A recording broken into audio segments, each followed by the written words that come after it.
him since. Sir, that cannot be. Find out thy brother wheresoe'er he is. Seek him with candle. Bring him, dead or living, within this 12th month. Thy lands and all the things that thou dost call thine worth seizure do we seize into our hands till thou canst quit thee by thy brother's mouth of what we think against thee. Oh,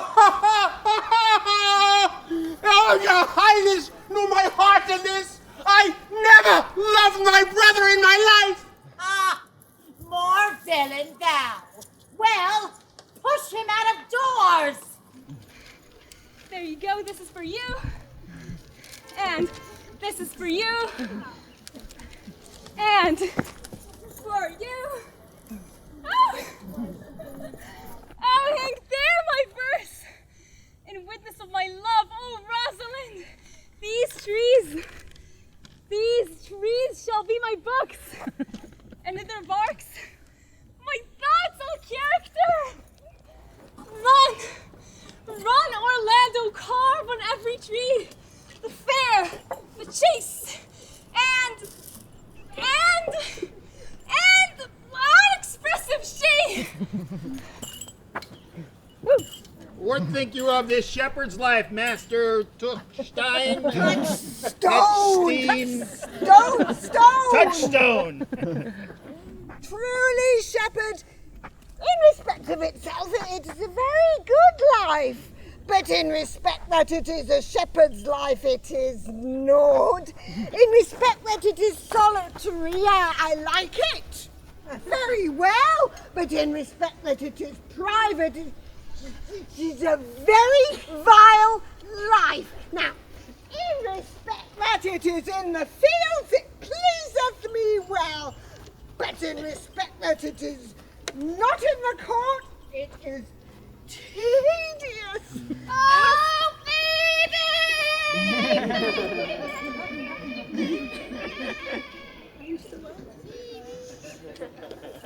Hast any philosophy in thee, shepherd? No more but that I know the more one sickens, the worse at ease he is, and he that wants money, means, and content is without 3 good friends. That the property of rain is to wet, and fire to burn. A good pasture makes fat sheep, and that a great cause of the night is lack of the sun. Oh, such a one is a natural philosopher. Wast ever in court, shepherd? No, truly. And thou art damned. For not being in court, your reason. Why, if thou never wast in court, thou never saw'st good manners. And if thou never saw'st good manners, then thy manners must be wicked, and wickedness is soon unsoon is done. They shall. Oh, not a whit, Touchstone. Those that are good manners at the court are as ridiculous in the country as the behavior of the country is most mockable at the court. You said you salute not at the court, but you kiss your hand. That courtesy would be uncleanly if courtiers were shepherds. Instance, briefly. Come, instance. Why, we're still handling our ewes, and their fells, you know, are greasy. Why do not a courtier's hands sweat? And is not the grease of a mutton as wholesome as the sweat of a man? Shallow, a better instance, I say, come. Besides, our hands are hard, and they are often tarred over with the surgery of our sheep. Would you have us kiss tar? God help me. Shallow man. Sir, I am a true laborer. I earn that I eat, get that I wear. Owe no man hate, envy no man happiness, glad of other men's good, content with my harm, and the greatest of my pride is to see my ewes graze and my lambs suck. That is another simple sin in you. To bring the ewes and the rams together and to offer to get your living by the copulation of cattle. Oh, here comes young Master Ganymede, my new mistress's brother. From the east to Western Ind. No jewel is like Rosalind. Her worth being mounted on the wind. Through all the world bears Rosalind. All the pictures fairest lined are but black to Rosaline. Let no face be kept in mind but the fair of Rosaline. I'll rhyme you so 8 years together for a taste. If a heart do lack a hind, let him seek out Rosaline. Winter garments must be lined, so must slender Rosaline. Touchstone. He that sweetest rose will find must find love's prick and Rosaline. This is a very false gallop of verses. Why do you infect yourself with them? Peace, dull fool. I found them on a tree. Truly the tree yields bad fruit. Peace, here comes my sister reading. Stand aside.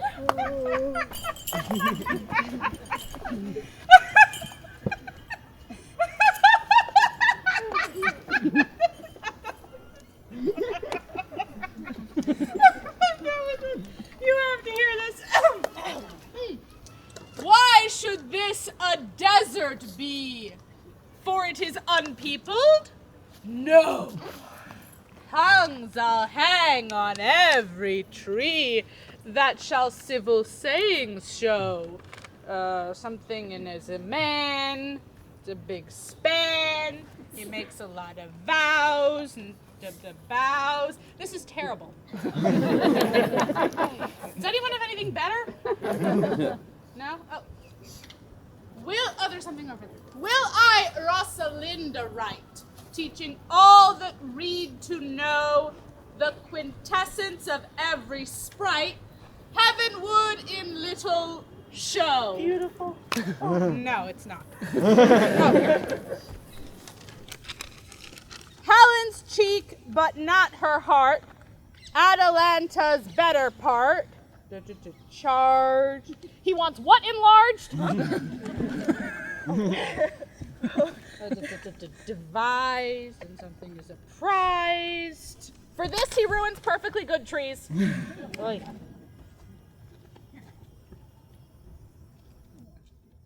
would she these gifts should have, and I to live and die her Slav? He's no Shakespeare. Oh, most gentle Jupiter, what tedious homily of love have you wearied your parishioners withal? Didst thou hear these verses? I was never so berhymed since Pythagoras' time. Trow you who has done this? Is it a man? And a chain that you once wore about your neck. Up! Change you color. I prithee who? Oh, Lord, Lord. Nay, but who is it? Oh, wonderful, wonderful, and most wonderful, wonderful, and yet again wonderful. And after that, and of all whooping! Good my complexion. Dost thou think, though I am comparison like a man, I have a doublet and hose in my disposition? Tell me who it is quickly, and speak apace. Is he of God's making? What manner of man? It is young Orlando that tripped up the wrestler's heels and your heart both in an instant. Orlando? Orlando. Alas the day! What shall I do with my doublet and hose? What did he when thou saw'st him? What said he? How looked he? Wherein went he? How parted he with thee? Did he ask for me? And when shalt thou see him again? Answer me in one word. You must borrow me Gargantua's mouth first. But doth he know that I am in this forest and in man's apparel?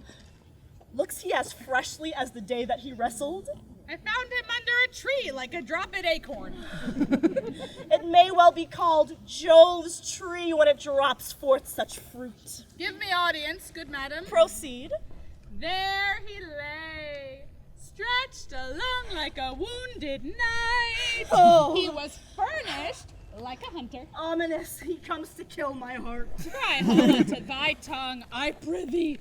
Do you not know that I am a woman? When I think, I must speak. Soft, comes he not here? 'Tis he, slink by and note him. I prithee, mar no more trees with writing love songs in their barks. I pray you mar no more of my verses with reading them ill-favoredly. Rosalind is your love's name? Yes, just. I do not like her name. There was no thought of pleasing you when she was christened. Of what stature is she of? Just as high as my heart. You have a nimble wit. Your worst fault is being in love. Does a fault do not change for your best virtue? I'm weary of you. By my troth, I was seeking for a fool when I found you. He is drowned in the brook. Look but in and you shall find him. Farewell, good Signor Love. Adieu, good Monsieur Melancholy. I pray you, what is o'clock? You should ask me what time of day. There is no clock in the forest. Then there is no true lover in the forest, else sighing every minute and groaning every hour would detect the lazy foot of time as well as a clock. And why not the swift foot of time? Time travels in diverse paces with diverse persons. Where dwell you, pretty youth? With this shepherdess. Hello. My sister, here in the skirts of the forest, like fringe upon a petticoat. Your accent is something finer that you could purchase in so remote a dwelling. I have been told so of many, but indeed, an old religious uncle of mine taught me to speak, who was in his youth an inland man, one who knew courtship well, for there, he fell in love. I have heard him read many lectures against it. I prithee recount some of them. No, I will not cast away my physic, but on those that are sick. There's a man that haunts the forest, that abuses our young trees with carving Rosalind on their barks. If I could meet that fancy monger, I would give him some good counsel, for he seems to have the quotidian of love upon him. I am he that is so love-shaped. I pray you, tell me a remedy. There are none of my uncle's marks upon you. What were his marks? A lean cheek, which you have not. A blue eye and sunken, which you have not. An unquestionable spirit, which you have not. Then your hose should be ungartered, your bonnets unbanded, your sleeve unbuttoned, your shoe untied, and everything about you demonstrating a careless desolation. But you are no such man. No, you are rather points device in your accoutrements, as seeming the lover of yourself than the lover of any other. Fair youth! I would I could make thee believe I love. Me believe it. You may as soon make her that you love believe it. I swear to thee, youth. By the fair hand of Rosalind, I am that unfortunate he. Love is merely a madness. Yet, I profess curing it by counsel. Did you ever cure any so? Yes, one. And in this manner, he was to imagine me his mistress, his love, and I set him every day to woo me. At which time,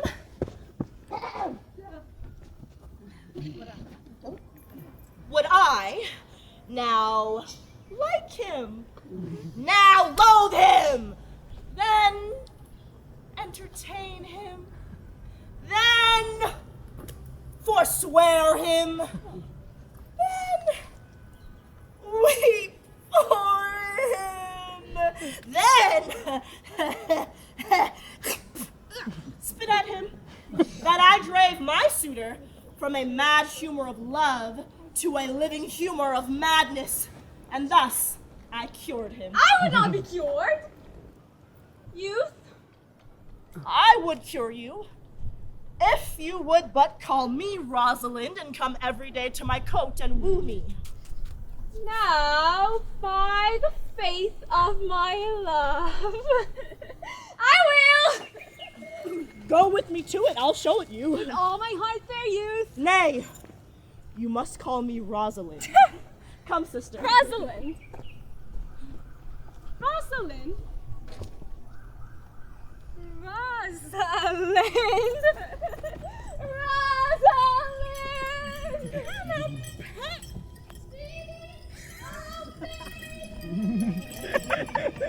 Come a pace, good Audrey. I will fetch up your goats, Audrey. And how, Audrey? Am I the man yet? Does my simple feature content you? Features?